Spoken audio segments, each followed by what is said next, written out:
Hey everyone, my name is Jack. I'm a 23-year-old real estate investor and soon-to-be attorney, and on this channel I cover a variety of topics as they relate to real estate, investing, the markets, and pretty much everything as it has to do with personal finance. So if you like that sort of content, be sure to have a look around the channel, and if you like what you see, be sure to subscribe. But seeing as though it's the first of the month, this marks another episode of my Road to $1 million in Net Worth series, where I'm trying to reach $1 million in net worth and $30,000 per year in annual passive income. I'm trying to do this by the time I'm 30 years old, so I have a little bit under 7 years to go. I think transparency is incredibly important for any personal finance YouTuber, and I think it's especially important for understanding the context behind an investment decision, since my context might be very different than yours, or maybe it's very similar and you can kind of judge it that way. Of course, I'm not a financial advisor, but I hope it can be helpful in some way. But the previous month continued much of the very strange financial situation that the economy and mainly the stock market and other markets currently find themselves in. Despite all of the bad news that we saw in the spring and the summer,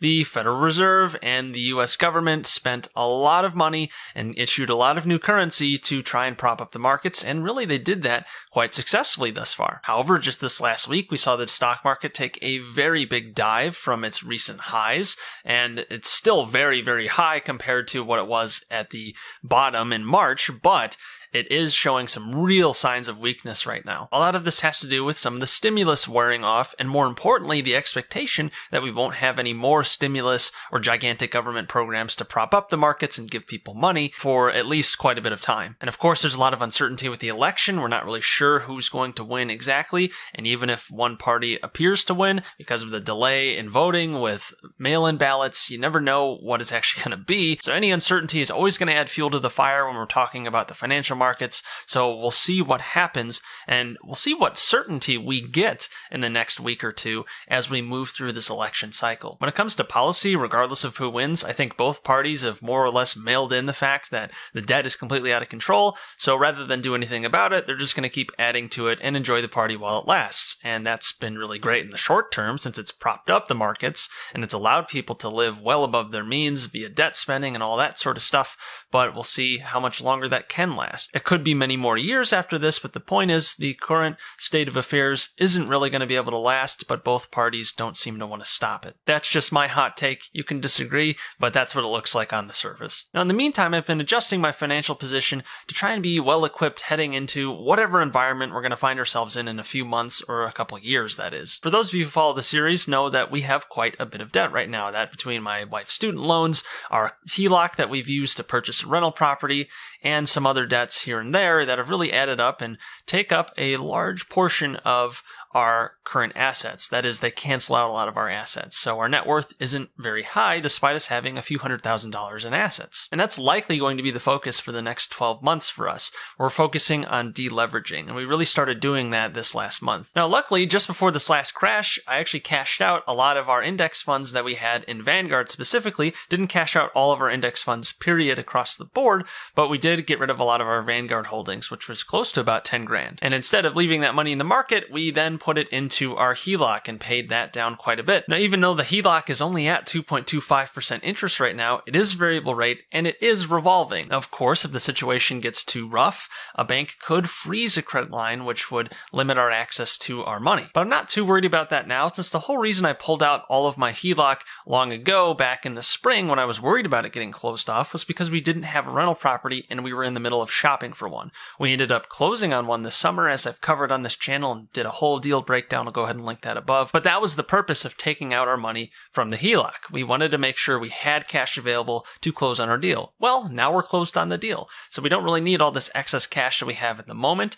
but we do want to keep things liquid if possible. So paying down the Heloc seems like a decent move in the short term, at least save a little bit on interest, and really it's like buying a bond in a way. Because of how expensive bonds are right now, I'd rather just pay down my own debt and make 2.25% interest if you want to look at it that way. It's certainly better than putting it in a savings account where many are making less than 1% interest right now. That's no good, especially given how much currency printing we're going to be seeing and are already seeing from the Fed. But I'll get to more about what we plan on doing with this next year once I go through the monthly net worth update. As a reminder, last month our net worth was $68,658.20. As always, let's start with the good stuff, the assets. Now we still have 21 grand in cash lying around, so it's not as though we're cashless, but we do have less cash than before since we were using it to pay down the Heloc, as I'll get to in a second. As I mentioned, I sold off a lot of Vanguard index funds, so this account is very small now and is mostly just like biotech and tech ETFs that I bought a long time ago, since I envision them probably doing pretty well over the next couple of years, though I'll probably sell those off sometime soon as well. I did move some of that money into M1 Finance to buy things like gold and gold mining stocks and other things that I do cover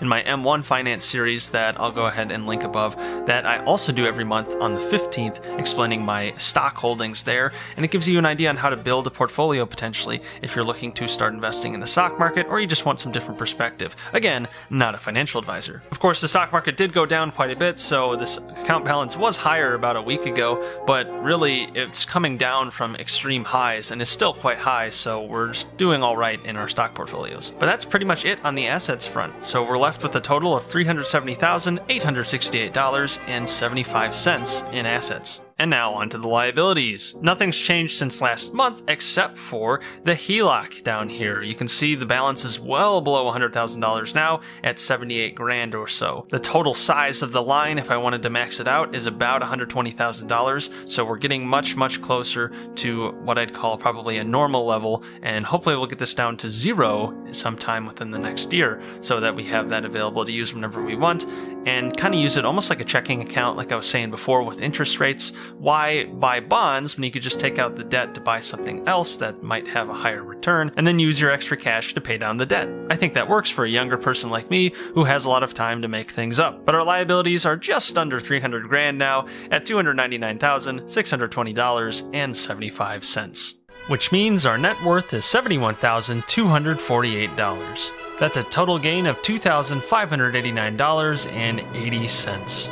Our debt ratio decreased almost 2% down to 80.79%. Long term, I would want to keep this closer to about 60 or 70% since 80 is quite high. Granted, a lot of this is student loans, and once those are gone, those will be gone for good.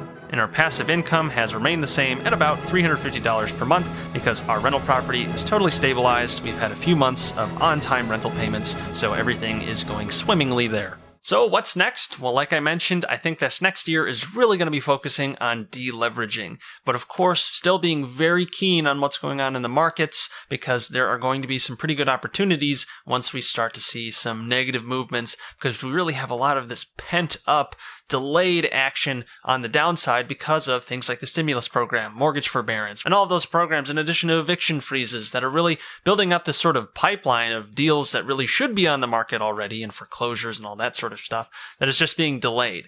I don't know when that delay is going to end. And I really don't know how severe that's going to be when the delay does stop. So we'll see what happens there, but I want to be ready in the event that it is bad, since a lot of people are starting to get very nervous, as we're seeing with the stock market right now. Again, the stock market is still pretty high, but it has come down pretty quickly just in a very short period of time, over about a week. This could be the start of another sort of crash that we saw in March, and you would expect the government or the Fed to do some pretty big action to prop it back up, so it might be a good buying opportunity in the near term. But I'm going to still focus on paying down debt as my general goal to try and deleverage. If there are opportunities to get very undervalued assets, I'll go ahead and do that though. But we have to be very careful right now since we do have a lot of debt and we don't have a super high income at the moment since both my wife and I are in school, but thankfully I'll be done in just under 2 months. I'll be graduating from law school in mid-December, which will be really great. Of course, the bar exam is lurking and that'll be in February, so it'll be like I'm back in school in January most likely. But this is going to free up a ton of time that can be used towards a lot of other things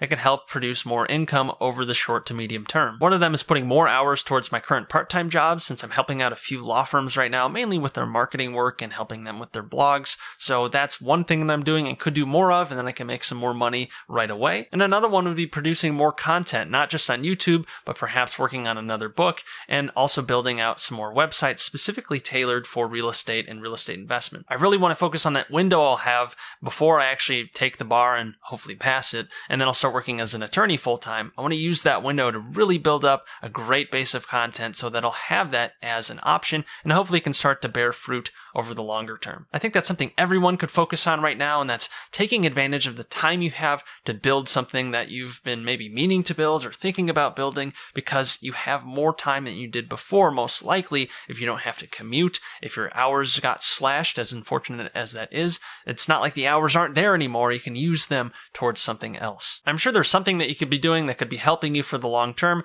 whether that be actually producing something that ends up being profitable, or simply learning a skill that you can use in some other career later on and that might come in handy. Or whatever you make might totally fail, in which case you know not to do it again, and that's helpful in itself. But regardless of what happens, I'll be sure to update you on whatever financial moves I make, since that is the whole purpose of this series. It's to have maximum transparency so that you can see my moves in context. But anyways, that's all I've got for today. If you like this video, please like it since it helps the channel out a lot. I put out a new episode of this series every single month on the first of the month, so be sure to subscribe so you don't miss those updates either. And also check out my other content about real estate investing, the markets, and pretty much everything as it has to do with personal finance. I put out new videos every single week. And check out my book, The One Property Retirement, about a simple strategy for building your retirement nest egg using real estate. It's great for beginners who might not know how to actually purchase a piece of real estate and how to manage it, and want to learn more about the real estate game. It takes you from vetting the deal, running the numbers on the deal, getting to and through closing,